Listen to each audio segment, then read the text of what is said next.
Assalamualaikum warahmatullahi wabarakatuh. Hello, I'd like to introduce myself. My name is Ivan Darmansyah with name 4412301010. And in this video, I will give my responses to the writing text 1 and 2, and I will answer the writing text 1 first.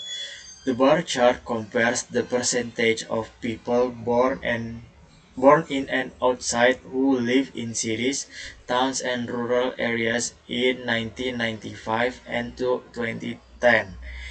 In both years, cities had the highest percentage of residents regardless of their birthplace. In 1995, around 50% of Australian-born individuals live in cities, while this figure was likely higher for those born outside Australia, reaching about 60%. By 2010, the percentage of city dwellers increased for both groups, with a significant rise for foreign-born residents, reaching approximately 80%. Towns and rural areas experienced a decline in population.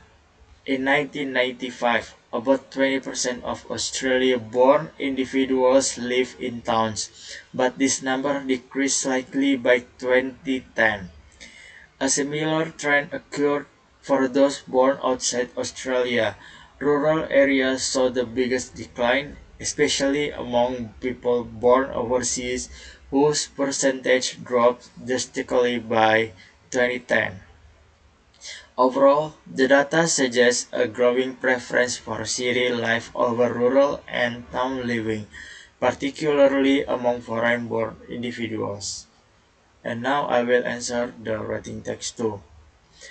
Developed countries often provide financial aid to poorer nations, but this approach has not effectively solved poverty.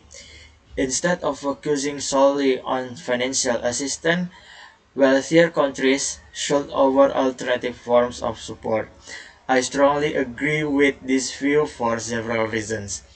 Firstly, financial aid alone does not address the root causes of poverty. Many developing nations suffer from corruption, inefficient governance, and poor economic management. If funds are misused or misallocated, they fail to benefit those in need. Instead of direct financial assistance, developed countries should invest in education, healthcare, and infrastructure, which provide long-term benefits. Secondly, knowledge transfer and technological support can be more impactful.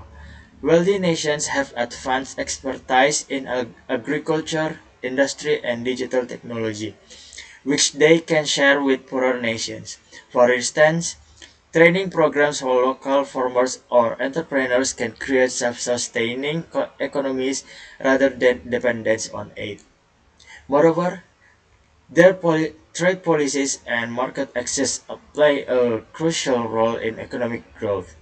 Many developing countries struggle to compete in international markets due to trade restrictions and tariffs. If rich countries open their markets to goods for poorer nations, this can promote economic development and reduce reliance on aid. In conclusion, while financial aid can provide short-term relief, it does not solve poverty in the long term. In the long run, developed countries should focus on alternative support, such as education, technology, and fair trade, to help poorer nations build sustainable economies. That's all from me. Wabillahi taufiq wal hidayah. Wassalamualaikum warahmatullahi wabarakatuh.